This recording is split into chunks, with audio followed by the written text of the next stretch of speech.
Alright guys, so here's the review of the Sugess Breitling Homage. So I've actually had a few Sugess previously. I think this is my fourth one. I've actually bought all of them, two of which are here. If you haven't seen the reviews of those two, I'll leave a link to that up here if you want to check it out. But getting down into this one. So it comes in simple cardboard packaging, with mechanical on there, that star. If we open it up, we're greeted with the warranty card, which isn't dated or signed or anything, and then the instruction manual, but we're not interested in that, so pop all this to one side. And here's the watch itself.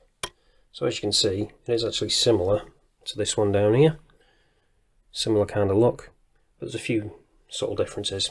First being, obviously, this one is a little bit more colourful, especially on this orange strap. They do actually have it on a black strap as well if you don't like the orange. And they also have a blue dial version too.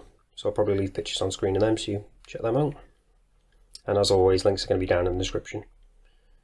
Let's get a zoom in on this dial, because this is basically the main interest with this one. You can see straight away we've got a little bit of AR on this. A couple of things here that are interesting. Firstly, those subdials, they're like the rounded square type. Again, similar to the Breitling. If you're interested in seeing an actual review of the Breitling, SirWatchGeek's actually done a review of that. It's a pretty good one. I'll leave a link to that down in the description if you want to check it out. He does some really good videos, do quite like his channel.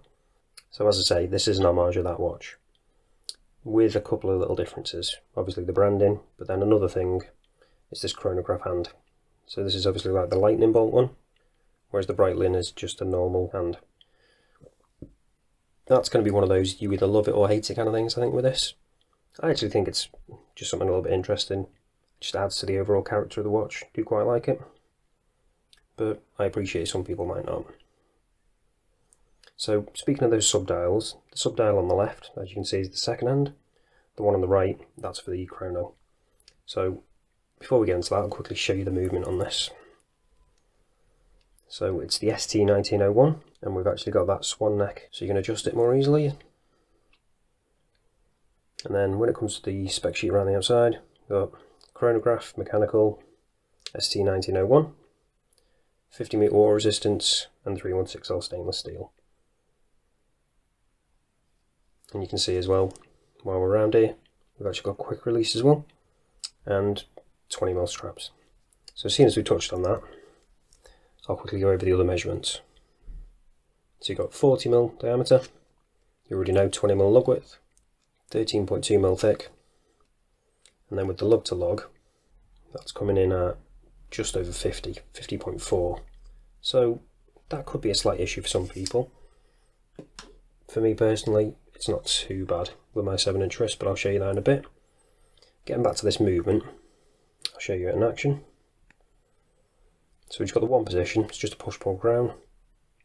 Pop it out, and you can see the second hand is still going, so you don't have hacking. But then, adjust the time. Pop it back in, you've got your hand winding. Obviously you don't have a rotor because it is just a mechanical movement. So hand wind it until you start feeling a bit of resistance. When it comes to the actual chronograph function, top one, push it in, chrono hand engages, push it again, stops, and then the bottom one reset. All working perfectly. I've had a few of these movements, not had any issues with them. Again, this one down here has also got the same movement, and I've got a few others as well. I really like them. I know some people think they're a little bit basic and prone to failure, but as I say, the ones I've had, no issues at all.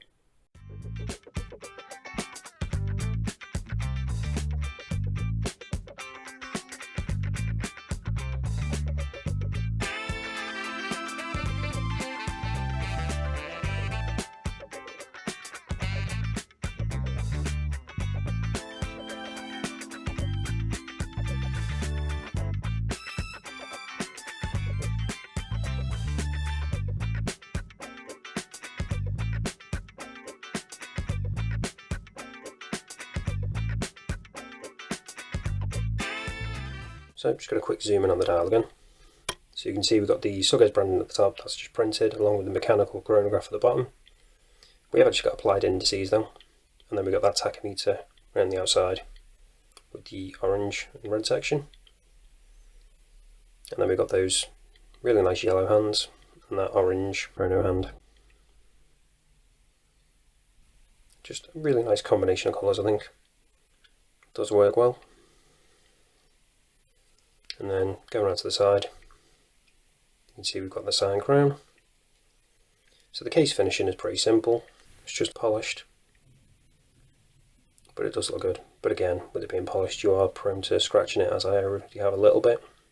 So let's test now whether we've got sapphire crystal. Using the trusty diamond selector 2. And yep, we have got sapphire crystal. Just quickly test out the back. And no, that's just mirroring along the back. But you kind of expect that. You don't very often get sapphire on the front and the back on AliExpress watches. So now I'll show you what the lume's like. So you can see we've got a bit there already, but charge it up, give it a proper chance.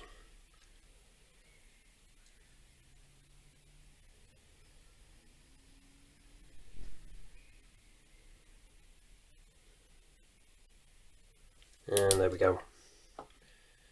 So they say in the listing this is actually the version 2, so apparently it's got improved lume, and I have to admit it is actually pretty impressive. So it's BGW9, so it's got that ice blue kind of colour, and there's absolutely no patchiness at all. And I'm surprised at just how bright those little dots are, considering how small they are. They've managed to get quite a bit of lume on them, so that's pretty good. And as you can see with the hands, they're absolutely brilliant. They last a really good amount of time. For this kind of style of watch, it's really surprising. Really been impressed with that. Obviously the dots fade a little bit quicker because there just isn't that much area to get lume on, but they last longer than you'd think, and the hands, as I say, last a really good amount of time. So impressive lume. So just before I show you what it's like on wrist and wrap this up, I'll quickly show you the other strap that came with this. So it actually came with this mesh strap as well, which again is quick release, so that is nice. You can change these on the fly. And again, I'll show you what it's like on this, on wrist as well. So this is what it looks like on the rubber strap. And it just is a really cool look, I think. Forgot to mention before as well, don't know if anyone spotted this. I'll quickly get a zoom in and show you. So, yep, that is actually C-stern, the strap. Don't know if you noticed on the paperwork earlier, but C-stern are actually part of this group with a couple of other brands. So they obviously share parts. So interesting little bit if you didn't notice that. But again, I just think it really goes well, this orange strap. But if you don't like it, they do a black one again. As for that lug to lug, as I said, it's a little large. It's right on the limit of being able to fit a 7-inch wrist, I think. If you've got a smaller than 7-inch wrist, this one definitely isn't for you, unless you prefer wearing your watches larger. But I'll quickly show you now what it's like on the other strap. And this is what it looks like on the mesh strap. So it completely changes the look. But again, I think it goes really well. Let me know which one you prefer down in the comments. I think at the moment I'm preferring this one, but then if you want to just funk it up a little bit, go with the orange one. But I do like these, they are really comfortable. And then you've got the little fold over there, and then that just hooks on. So nice and secure. Plenty of adjustment, although you do have to adjust it with a little screwdriver or something, just like pop that bit up. But once you get the right size, you're only going to have to do it the once. So, as I say, if you're interested in picking one of these up, links are down in the description. But that's it for this one, guys. Thanks for watching, and I'll see you in the next one.